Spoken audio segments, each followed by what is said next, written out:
अस्सलाम वालेकुम dear students, friends and my subscribers. आज की इस नई वीडियो के साथ मैं हूं मोहम्मद नवाज वड़ैच, पॉलिटिकल साइंटिस्ट।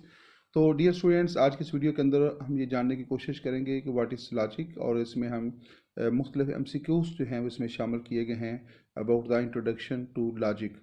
तो हमारा जो बुनियादी मौजू है वो लॉजिक है, आज मंतक है, और इसके हवाले से जो है इम्तिहानी नुक्ता नज़र से ख़ास तौर पर जो है ये वीडियो तैयार की गई है। वो स्टूडेंट्स जो लॉजिक के स्टूडेंट हैं और ख़ास तौर पे जो मुख्तलिफ सब्जेक्ट्स के अंदर लॉजिक को एज ए सब्जेक्ट पढ़ रखे हैं, तो उनकी उनकी इम्तिहानी तैयारी के सिलसिले में ये वीडियो खुसूसी तौर पे तैयार की गई है, और इसमें इंतहाई अहम नोयत के MCQs को इस वीडियो का हिस्सा बनाया गया है। तो इस वीडियो के अंदर हम ये जानने की कोशिश करेंगे कि व्हाट इज़ लॉजिक और what is the introduction of logic. तो dear students, Mohammad Nawaz Waraich, political scientist. आज की ये वीडियो जो है उसमें हम most important MCQs and terms for the students of BSA। तो BSA के जो स्टूडेंट्स हैं उनकी इम्तिहानी तैयारी के सिलसिले में इस वीडियो के अंदर इंतहाई अहम नोयत के MCQs शामिल किए गए हैं, और लॉजिक पर मुख्तलिफ जो टर्म्स हैं लॉजिक के उनके ऊपर भी बहस होगी।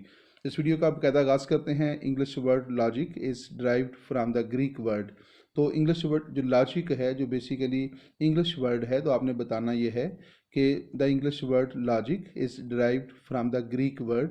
तो ये ग्रीक जो है, यूनानी ज़ुबान जो है, उसके किस लफ्ज़ से वर्ड लॉजिक जो है वो ड्राइव किया गया है, अखज़ किया गया है। English word logic is derived from A Greek word. तो इसका दुरुस्त जवाब है लॉजिस, LOGOS, लॉजिस।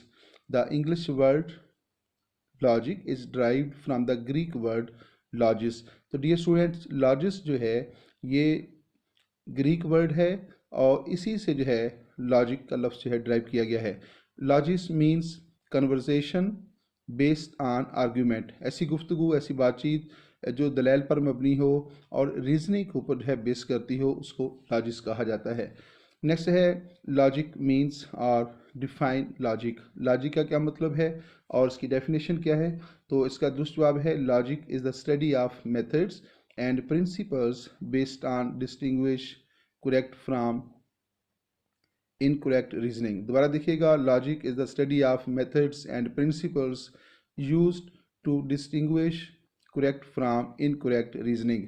लॉजिक जो है वो तरीक़ेकार है या उन प्रिंसिपल्स का नाम है, उन असूलों का नाम है जिसकी मदद से जो है इनकरेक्ट रीजनिंग को करेक्ट रीजनिंग से अलग किया जाता है।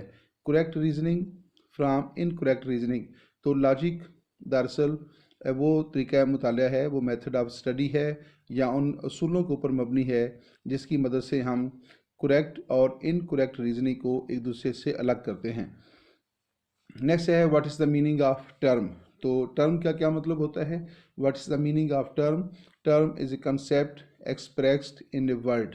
तो टर्म जो है उसकी डेफिनेशन क्या है? Term is a concept expressed in a word. तो it is of two types.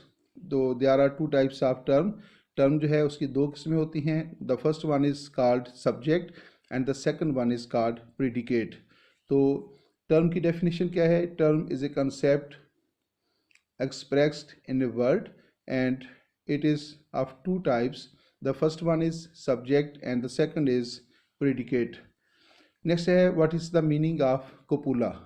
What is the meaning of copula? तो copula is an affirmative or negative linking word between subject and predicate. Copula जो है दरअसल जो subject किसी भी statement के अंदर जो सब्जेक्ट होता है और उसका जो ऑब्जेक्ट होता है, उनको जो चीज़ जो लफ्ज़ लिंक करता है उसको कोपुला कहते हैं। आसान लफ्ज़ों में डियर स्टूडेंट्स को आप समझ सकते हैं कि जो हेल्पिंग वर्ब है just like is, are, am, was, were, has, had, तो ये जो हैं ये लॉजिक की ज़ुबान में जो है ये कोपुला कहलाते हैं। कोपुला इज़ एन अफर्मेटिव और a negative linking word between subject and predicate. Predicate जो है उससे मुराद जो है ऑब्जेक्ट जो है मफूल जिसको आप कह सकते हैं, जिसमें सब्जेक्ट के बारे में कोई बात कही गई होती है। तो वो लफ्ज़ जो सब्जेक्ट और प्रीडिकेट को आपस में लिंक करता है उसे कोपुला कहते हैं। What is predicate? तो प्रीडिकेट क्या है? Predicate is a kind of term which affirms or denies something about it's subject. तो अफर्म होता है तस्दीक करना, यस में जवाब देना, हाँ करना, मुस्बत जवाब देना, और डिनाइज होता है इनकार कर देना, मनफी में जवाब देना। तो predicate is a kind of term. तो प्रीडिकेट क्या है? ये टर्म की एक किस्म है। जैसा कि लास्ट हमने देखा कि there are two types of term, the first one is subject and the second one is predicate. तो प्रीडिकेट क्या है? Is a kind of term, ये टर्म की एक किस्म है विच अफर्म्स आर डिनाइज, जो उसका मुस्बत या हाँ में जो है वो कन्फर्म करती है। Something about the subject. तो सब्जेक्ट के मतलब किसी भी चीज़ के बारे में सब्जेक्ट के मतलब या तो उसकी तस्दीक करती है या उससे उसको इनकार करती है। दोबारा देखिएगा, predicate is a kind of term which affirms and denies something about its subject. Next है, it is in the statement all men are mortal. तो एक स्टेटमेंट है, ऑल मेन आर मार्टल, तमाम इंसान फ़ानी होते हैं। All men are mortal indicate the quantifier subject copula and predicate. तो ये जो सेंटेंस है, जो स्टेटमेंट है ऑल मेन आर मार्टल, तो इसके अंदर आपने बताना है कि इसका क्वांटिफायर कौन सा है, इसका सब्जेक्ट कौन सा है, इसका कपूला कौन सा है, और कौन सा जो लफ्ज़ है वो प्रीडिकेट है। तो दोबारा देखिएगा आप, इन द स्टेटमेंट में ऑल मेन आर मार्टल, कि तमाम इंसान फ़ानी हैं, ये एक स्टेटमेंट है। और इस स्टेटमेंट को जो है आपने बताना है कि इसका क्वांटिफायर कौन सा है, सब्जेक्ट कौन सा है, कपूला कौन सा है, और प्रीडिकेट कौन सा है। यहाँ भी मैं आपको बता देता हूँ कि ये जो ऑल मेन आर मार्टल, इसमें ऑल जो है वो क्वांटिफायर है, मेन सब्जेक्ट है, आर जो है वो कपूला है, और प्रीडिकेट जो है वो मार्टल है। तो जो कपूला होता है वो सब्जेक्ट और प्रीडिकेट को लिंक करता है, यानी सब्जेक्ट का और प्रीडिकेट जो है उसके तल्लुक, उसके दरमियान तल्लुक कायम करता है। और जो प्रीडिकेट है वो दरअसल सब्जेक्ट के मतलब जो है कोई बात कर रहा होता है। तो नेक्स्ट दोबारा देखिएगा इसको, all is a quantifier, man is a subject, are is the copula and mortal is a predicate. Next है, which are the two types of argument. तो there are two types of arguments. तो आपने बताना है कि which are the two types of argument. Two types of argument are mentioned below: deductive argument and inductive argument. So dear students, there are two types of argument. The first one is called deductive argument and the second one is called inductive argument. Next है, deductive argument are those that proceed from the general to the particular. जो deductive argument होता है, that proceeds from general to particular, as all men are mortal. Socrates is a man, therefore Socrates is mortal. तो इसमें क्या है कि from general statement से हम एक पर्टिकुलर शख्स की बात करते हैं। The first one is all man are mortal. ये एक जनरल स्टेटमेंट है, तमाम इंसान जो है वो फ़नी है, यानी उसमें किसी ख़ास शख्स की बात नहीं की गई। तो द फर्स्ट स्टेटमेंट जो है वो क्या है, ऑल मैन आर मार्टल, ये एक जनरल स्टेटमेंट है। अब उसमें पर्टिकुलर क्या है, दूसरे स्टेटमेंट देखें, सुक्रेटिस इज ए मैन। तो सुक्रेटिस जो है, सुकरात जो है, अब सुकरात पर्टिकुलर है कि फ़लाँ शख्स, Aristotle, Plato, Machiavelli, Thomas Hobbes, John Locke, जो भी फ़िलासफ़र्स हैं, किसी भी शख्स का आप नाम लेंगे तो वो पर्टिकुलर हो जाएगा। तो इसमें क्या होता है कि आप जनरल स्टेटमेंट से पर्टिकुलर स्टेटमेंट की तरफ आते हैं। Therefore Socrates is mortal.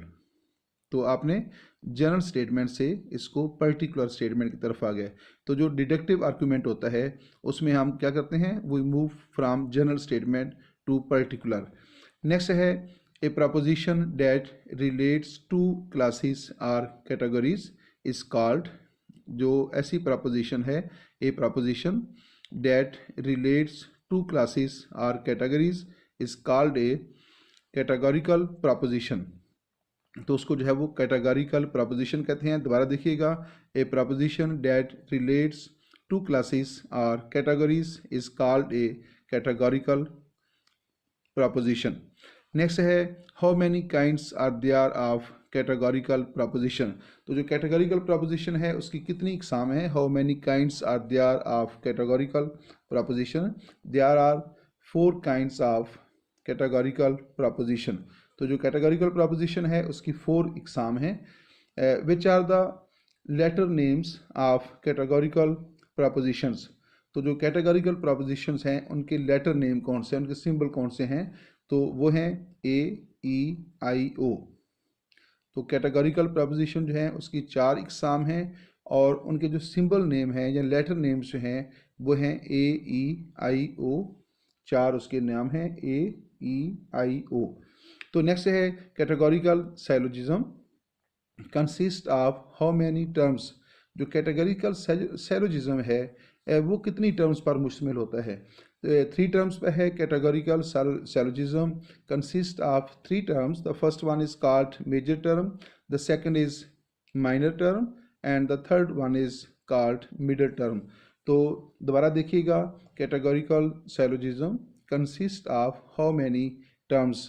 तो जो कैटेगोरिकल सैलोजिज्म है वो कितनी टर्म्स पर मुश्तमिल होती है, तो इसका जवाब है 3 टर्म्स पर मुश्तमिल होती है। The first one is called major term, the second is minor term and the last is middle term.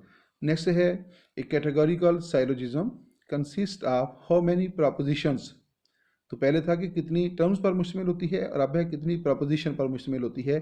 Categorical syllogism consist of how many propositions, तो इसका जवाब भी है 3 प्रपोजिशंस। दोबारा देखिएगा, categorical syllogism consist of 3 propositions. The first one is called major proposition. The second is minor proposition. Major premises. Second is minor premises, and the third is middle premises. Categorical syllogism consists of 3 propositions. The first one is major premises. Second is minor premises, and the third is middle princess. तो dear student, ये मुख्तसर video थी, यहाँ पे इस video का अख्ताम होता है। यहाँ पे जो है अल्लाह ताला आपको आसानियाँ अता फरमाए और आसानियाँ तकसीम करने की तौफीक अता फरमाए। डियर स्टूडेंट्स, आपने देखा कि एक मुख्तसर वीडियो जो है जिसमें इंतहाई अहम MCQ जो है शामिल किए गए हैं। इस तरह हम इसका इस सिलसिले को जारी रखेंगे और मज़ीद जो है जो इंतहाई मुख्तसर वीडियो होंगी जिसमें से चंद एक MCQ शामिल किए जाएंगे ताकि आपको वीडियो सुनने में और उसको याद रखने में आसानी हो। तो नेक्स्ट भी इस सिलसिले में 2-4 वीडियो और जो है अपलोड की जाएंगी ताकि आपके इम्तिहान की तैयारी में जो है वो आपको जो है वो ज़रूर जो है वो इससे मुआवनत जो है हासिल हो सके। इजाज़त दीजिएगा, अल्लाह हाफिज़।